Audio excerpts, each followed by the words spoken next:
Good morning, and welcome to Need to Know Westford. Our guests this morning are Emily Teller and Carol Morse of Westford Climate Action. Thanks for being with us today. Our pleasure.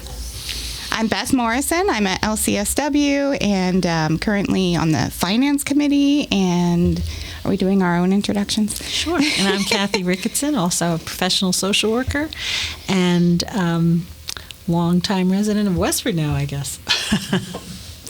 Yes, so today we're excited to have Westford Climate Action. So can you start by just telling us a bit of the history of the group and how it started, what your goals were, and your mission of your group? Sure. Actually, about 3 years ago, I've always been an environmentalist and, keep up with the news and on that front. And I was really getting, very discouraged at local action on the climate front. And I really felt that our community could be doing more.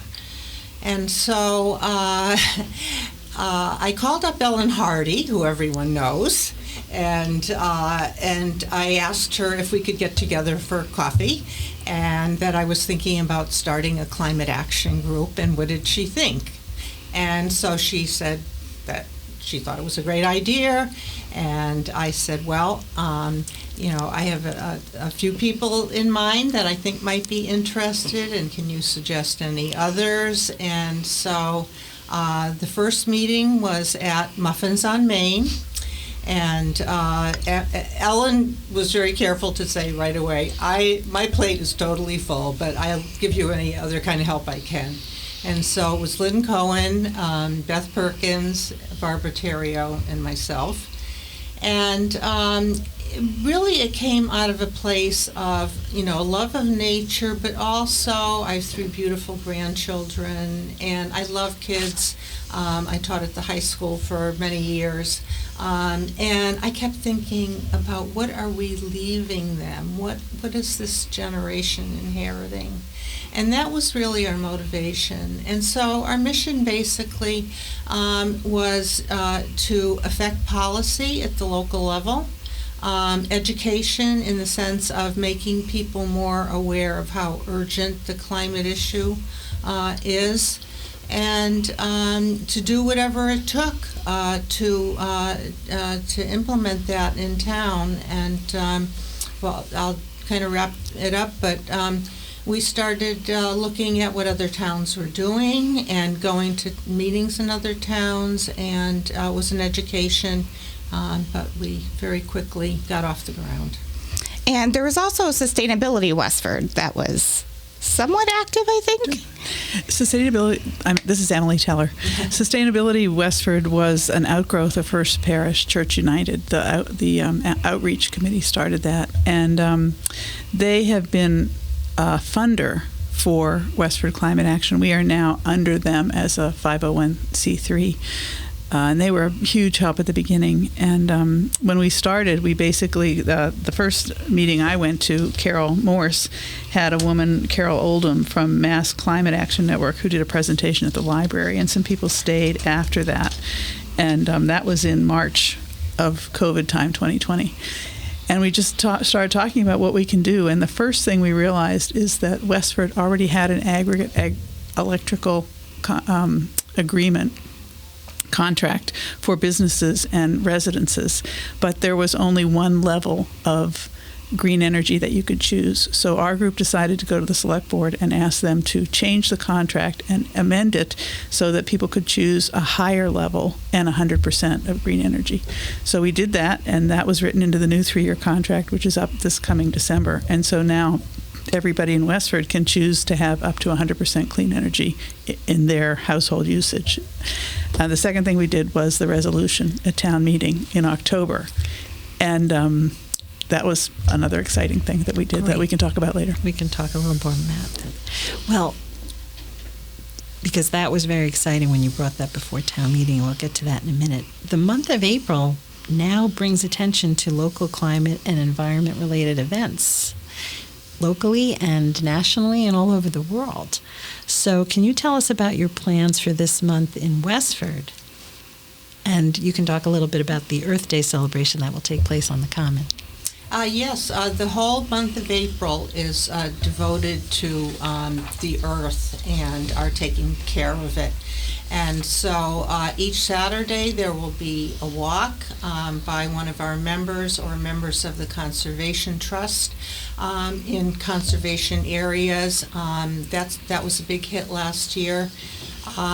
Also, we have a webinar on gardening for wildlife during climate change. So if you love seeing those monarchs in your garden and the various birds, and would like to know more about the right plantings, check out our Westford Climate Action page, and you can sign up for the webinar.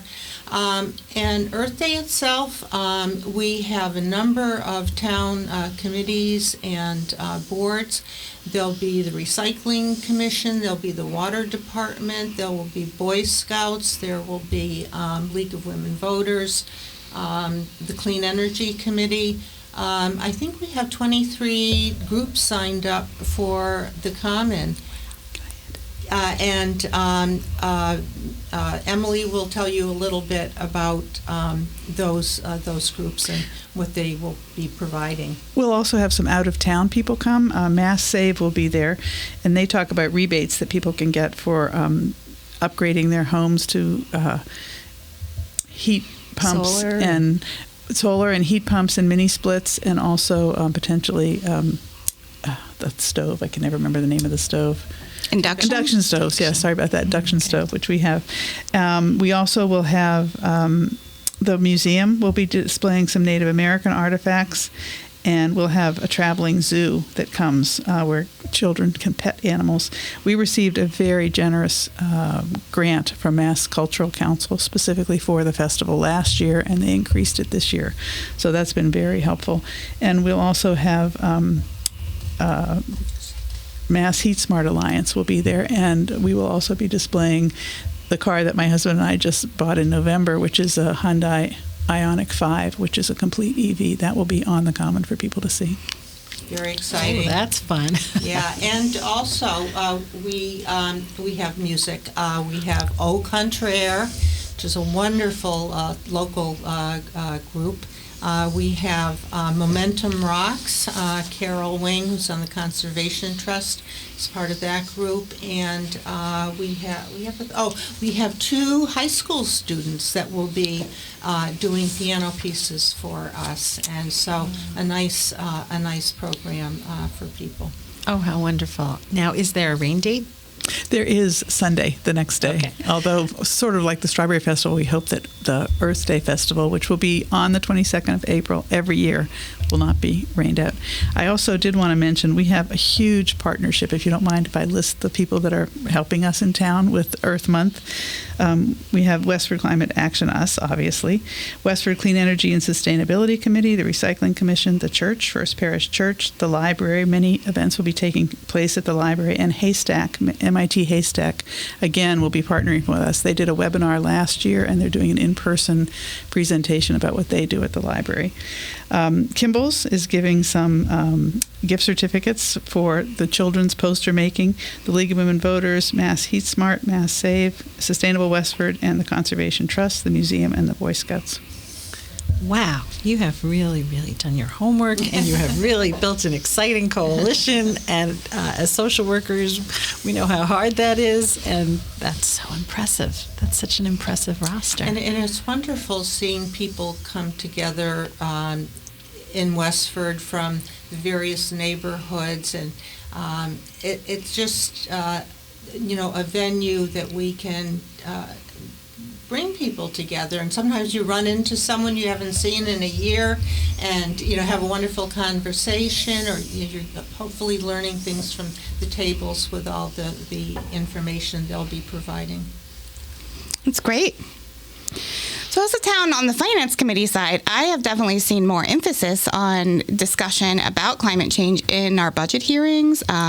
Town departments are bringing it up more explicitly as impacting our budget, which I think is very important for people to understand that these effects are impacting our town budget currently. I think the water department explicitly said that the drought last summer really impacted the water rates, and that in addition to PFAS, that they're also going to have to treat for PFAS, which is a pollutant that is in our water, which has been a long time coming, trying to get that regulated by the federal government, which that regulation is coming down now. So we, in a response, we have to treat our water differently because of that. So they were very explicit in naming climate change as a reason for our increase in water rates, which will be going up, I think, 22%. And then we've been purchasing hybrid vehicles for the police department, and we purchased an electric vehicle for the school department. So I think that there's been a lot of impact in the resolution that was passed at town meeting, and then you also were instrumental in adding a goal in the budget goals. So I think that's also made a big impact in the way town departments are looking at the budget. So I just wanted to name that, there have been really important changes at the town level in response to your advocacy. So thank you so much for all the work that you've done. Can you talk about some of your successes and what your focus will be on, going forward? I'll talk about the successes, and you can talk about the goals. How's that, Carol? Just in the most recent budget, we have had electric vehicles are in the town's budget for the water department and also the facilities department, which is really exciting. The police department had gone ahead to purchase some, but they had been recalled, so that's still pending. And also, we spoke very much in favor of the town funding the sustainability coordinator. Sue Thomas had filled that position through a grant last year, and she split it with Carlisle, 70% in Westford, 30% in Carlisle. And we really advocated, and the select board heard that and found money to pay for her 100% participation, 100% salary for her. She's still splitting some with Carlisle. I think that may be determined later. But that's huge because she's working with all the departments. And our resolution at town meeting did encourage the select board to not only create the Clean Energy and Sustainability Committee, but also to work with all the committees in town to move toward clean energy and sustainability decisions. And so we feel that that's really been something that we've done over the past 3 years. And as we look out ahead of us, there certainly is no shortage of things that we would like to have accomplished. One is the working with the Clean Energy Committee, and they have just had their climate roadmap. I think it's waiting on approval from the select board, but the climate roadmap identifies those things that Westford needs to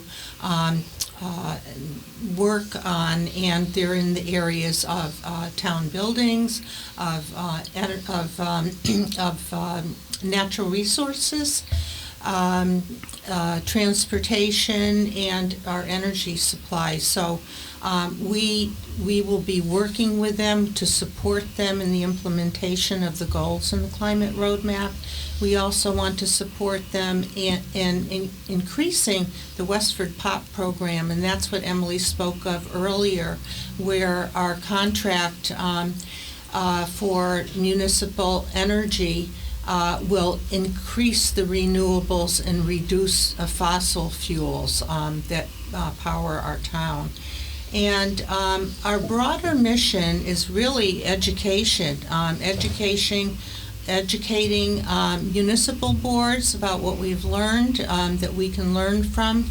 Also educating our residents through webinars, forums, the Earth Day festival is an educational opportunity with all these town boards. Water Department will be there with a PFA. Is it PFA? PFAS. Yes, right. PFAS. They spoke to me about information they want to get out there about that. So there's lots to do in the area of awareness, education, action.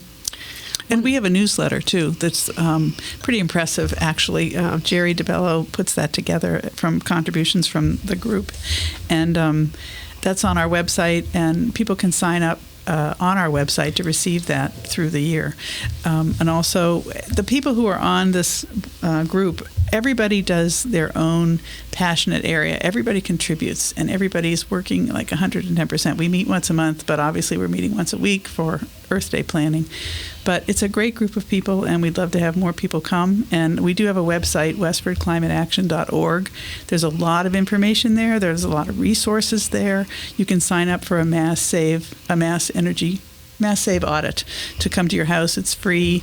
They give you all kinds of light bulbs and all the things to immediately help with the climate. But there's also rebates, and they can do insulation in your house, and you can get rebates for heat pumps and mini splits. But our website is very thorough. So I encourage people to go to WestfordClimateAction.org.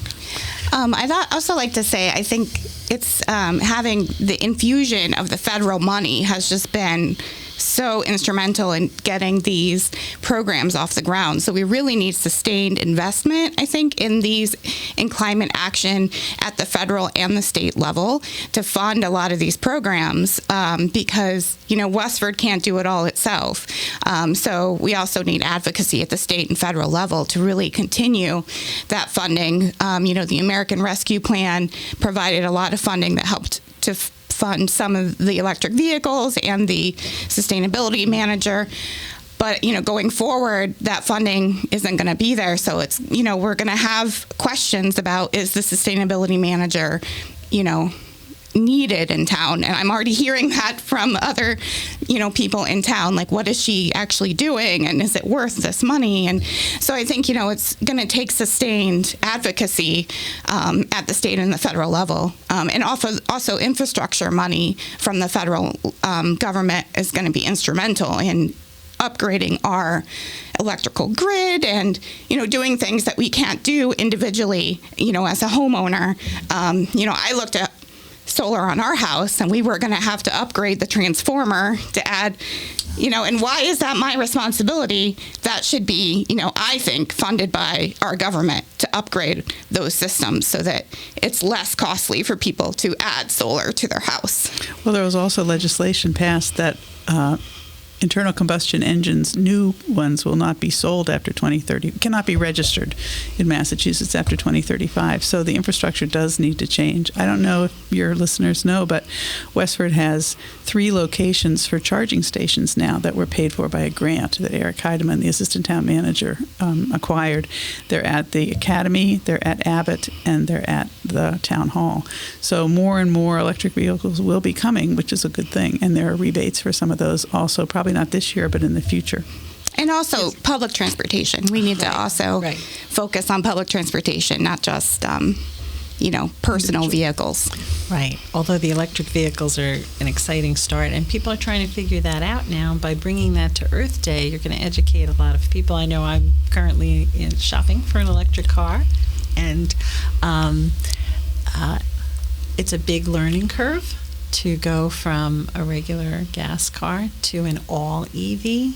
There are hybrids in the market, and they're meant to be a bridge to the all EV vehicle. So I started in one place, and I'm slowly moving all the way to the other place. I think many people in town will remember our very famous COVID town meeting in 2020. When WestfordCAT valiantly live streamed the town meeting from Westford Academy. We were sitting outdoors, and you brought your resolution for the climate roadmap to the town meeting, and it was that kind of advocacy that really kickstarted many of the initiatives that you've been talking about. Can you talk about why you did that and how you became organized to do that? Well, there's an interesting background story there. because we initially went to the select board to get it on the warrant, and there was some glitch in the wording. We had gotten two different two different pieces of advice. So it was not accepted in time by the select board, and we said, well, how are we going to get this to town meeting in time? They said, well, if you can collect over, I forget 250, I think. 250 signatures, you can bring it to town meeting. So we had like a week. We had like a week. So every one of us hit the pavement, metaphorically. And, people didn't want to get too close. So you'd leave it in their mailbox. They'd call you when it was signed. You'd go back and pick it up. And we had something like 280 signatures in a week. And Beth Perkins and I got up and we gave the resolution.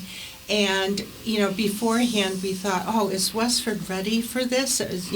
What's going to happen? And we were just amazed that it passed just about unanimously. And there were no questions. Westford was really, really ready. And again, it talked about establishing a task force, asking the select board to establish a task force to promote clean energy and reduce fossil fuel use, including promoting energy-efficient upgrades to all town facilities and private homes and businesses, and purchasing the highest percentage of clean renewable energy in town, contracts as feasible.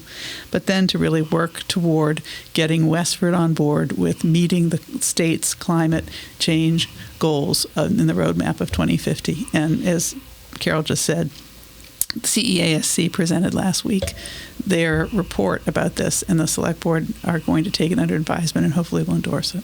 Because we don't have that much longer. We have 27 years. I know, and even though it's 27 years, we hope we beat all of those goals, right? Because we can see the effects of climate change become more and more dramatic with each year. What struck me at that town meeting when you brought that resolution forward was a very visceral understanding suddenly of how our environment impacts our personal health, and that the world can be brought to a standstill in a health emergency, and that health emergency is often environmentally related.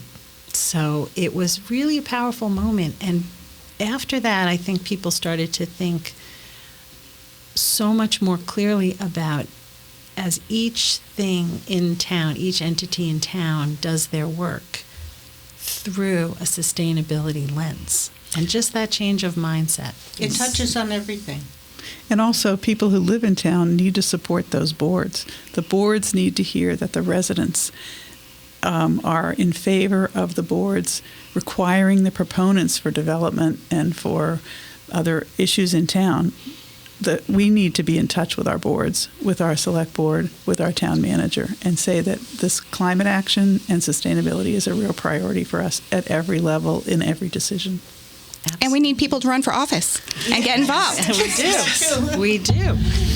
Well, we have, limited time, as you know, and we hope we'll have you back, because there's still so many more things to talk about when it comes to the environment and what our town is doing. And then what each person can do. As a social worker, I'm constantly, complimented. Oh, you do so much, and that's wonderful. But people have a sense that they may be overwhelmed just in their daily lives. And I always say to them, just one thing. Just do one thing. You can't do it all. And at different times of your life, you have different levels of responsibility with work and family. So just do one thing. So for those out there today who are listening to you, here's your one thing. If you care about the environment, join Westford Climate Action. And I'm just going to have you talk about how to reach you.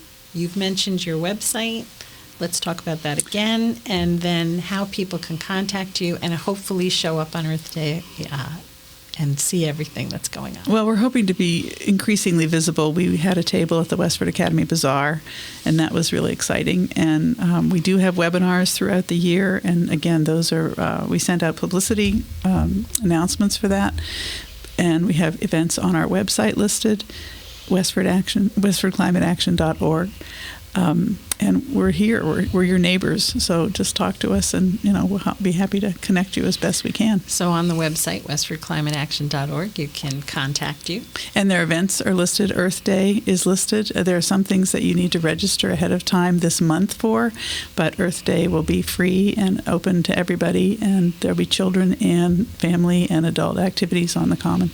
As a practical Saturday. matter, where do you recommend people park for the event? Oh, parking is available behind the library, at the church, behind the police station, at Abbott and Rodenbush. Yeah, the Abbott parking lot. Yeah, and as it's well. from 2 to 5 on Saturday, April 22nd, on the Westford Town Common. Well, thank you so much for joining us today, and I hope people can, get involved. I know whenever I feel anxious and worried about things, getting involved and taking action and working with community members, helps alleviate some of that stress. So when we talk about mental health, this can also be part of your mental health if you have climate anxiety. So I just wanted to let you all know, if you follow our podcast, that we are on social media now. We are on Facebook. If you search Need to Know Westford Podcast, you'll find us, and I'll be posting all of our episodes there. We also are on Instagram at Need to Know Westford Podcast, and we have an email. So if you want to reach out to us with any comments or ideas for shows that we could do, or people that you'd like to hear from in town, reach out to us at knowwestford@gmail.com. And looking forward to more episodes with Cathy. I'm looking forward to hearing from our listeners, and I want to thank you both so much for coming, and I want to thank you for the work that you do and the hope that you give to Thank you. people. It takes a village, and there are a lot of us working on it. Thank you so much for having us. It's been a pleasure. I'm proud to have you in my village. Take care.